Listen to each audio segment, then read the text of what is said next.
গাজীপুরের শ্রীপুরে গ্রামীণ ব্যাংকের একটি শাখায় পেট্রোল বোমা নিক্ষেপ করেছে দুর্বৃত্তরা। এতে কোনো হতাহতের ঘটনা না ঘটলেও পুড়ে গেছে গুরুত্বপূর্ণ কাগজপত্র।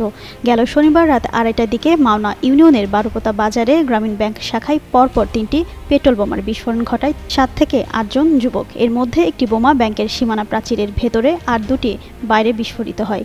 বিস্ফোরণের ধাক্কায় সাইনবোর্ড ও জানালায় আগুন লাগে, ভেতরে কিছু গুরুত্বপূর্ণ কাগজপত্র পুড়ে যায়। তবে ব্যাংকের কর্মকর্তা-কর্মচারী কারো আহত হওয়ার খবর নেই। তাদের চিৎকারে আশপাশের লোকজন ছুটে এসে আগুন নিয়ন্ত্রণে আনে।